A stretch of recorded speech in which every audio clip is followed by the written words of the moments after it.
just leaving a little mini bear jam, a small-ish bear jam. So I was kind of getting in that, like, little bit, what's the word there? Just anxious about having a wonderful, beautiful snow day out here, a nice April snowstorm, and not being able to find anything good to photograph in it. So I've been out here for a few hours already this morning looking for something beautiful to photograph. Finally pulled up on Grizzly 610 and her cubs. They came down. It was a very brief encounter with them. And I don't know how long I actually had there, but just a couple of minutes at most. But I was able to make some decent photos of them there in the snow, and a little fun video of them wrestling and stuff up in the trees. So I hope that stuff turned out good. It was, I now feel a good sense of relief that I made at least some photos in this beautiful snowstorm. So we're on kind of limited time with these snowstorms, these spring storms, and being able to photograph grizzlies in the snow. So awesome to be able to photograph one this morning. So it's now only 9:30. The light's obviously fantastic. The snow is beautiful. So I'm going to stay out here. I got to pick up Steph at the airport at noon. So I have a little time to kill out here, which is awesome. So I'm going to keep looking for stuff. Birds, more bears, landscapes, whatever. So anyway, I'll keep you posted on what I find out there. But I do feel a sense of relief now that I actually made some photos in this gorgeous weather. And they're photos of gorgeous creatures. Grizzly 610 and her two cubs, they should be splitting up soon. She's going to kick them out on their own, and she'll be looking for her boyfriend out here. So that'll be fun too. When they split up, we'll have bears all over the place. I'll keep you posted when I hopefully find something else.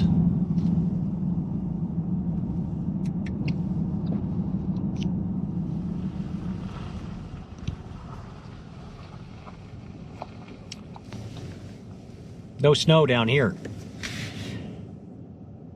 I think I mentioned that I'm picking Stephanie up at the airport.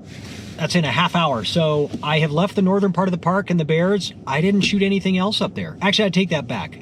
I shot a couple of bluebirds. Made some mediocre photos of bluebirds up there. But I came back down south to get ready to pick up Steph at the airport, and I decided to come out here and drive around a little bit for the next half hour because there's been a bunch of northern harriers cruising around out here hunting these sagebrush flats. And northern harriers are awesome. They're really cool looking, especially the males, I think. Some people think the females are cooler looking, but I love the males, the gray ghost. They are like this beautiful slate gray, not slate, lighter than that. What would you call that? I don't know, but they're a lovely light gray and white and the yellow eyes.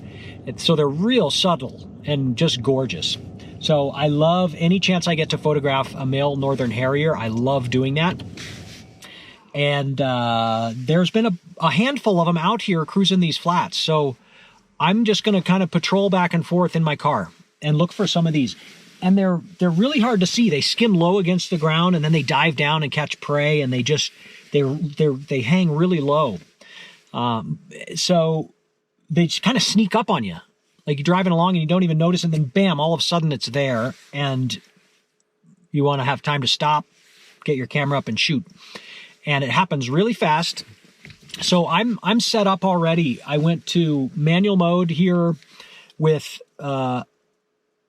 getting my exposure totally locked in. So all I have to do is bring it up and push the button.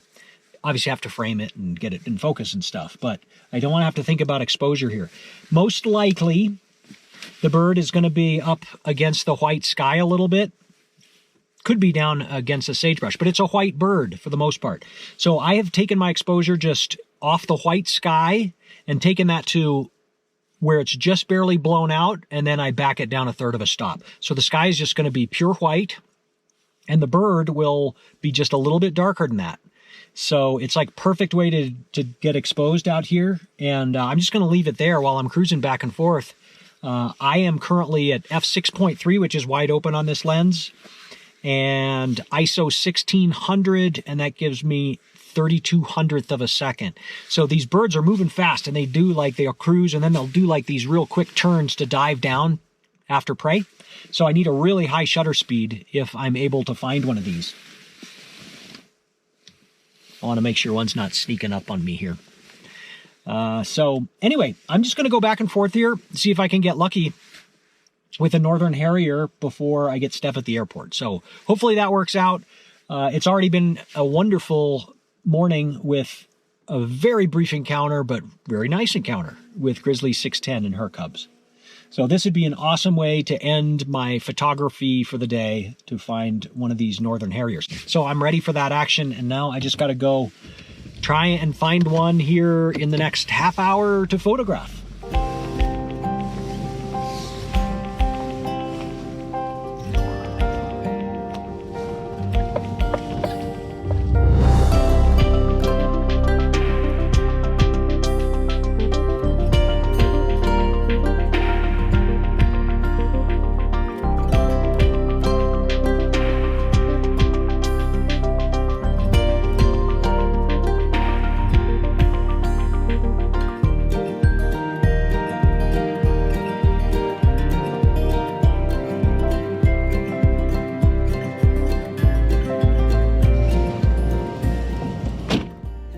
There was male northern harrier, and I think that was pretty damn lovely.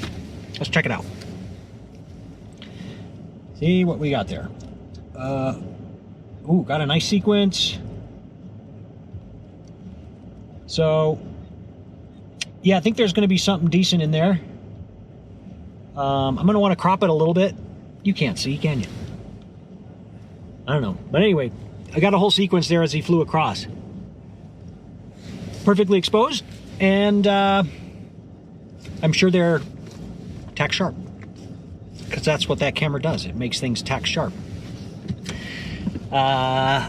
So let's see what else. Maybe there's more of them out here, so maybe I'll get another opportunity here. And that's awesome. I love those birds. They're so beautiful. And not easy to photograph, but okay. I'm gonna keep looking out here.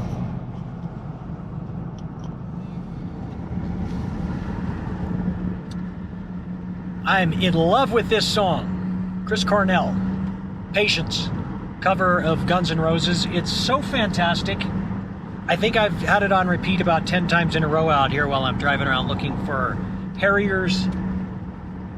Oh, it's so good, but I can't play it on YouTube because I'll get a copyright infringement if I do. But man, if you haven't listened to that song, go check it out. It's fantastic.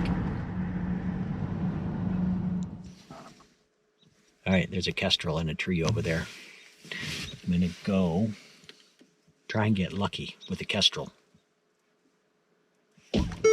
Creepy.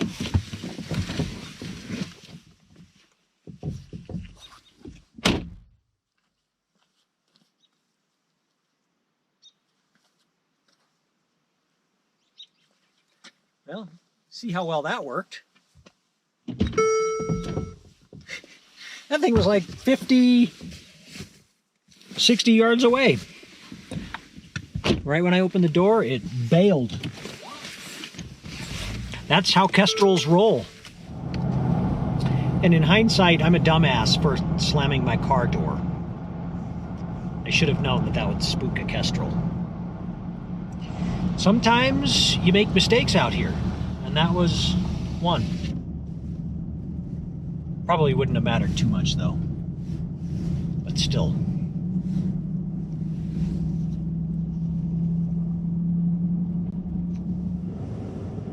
Cool. Well, I guess this is probably actually just a perfect time to end the video here,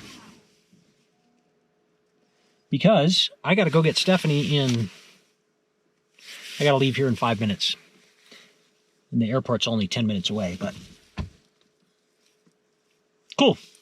So thanks for watching the Grizzly 610 and her cubs show, and then the Northern Harrier show. Both of them were pretty short-lived shows, though, so I'll combine them into one.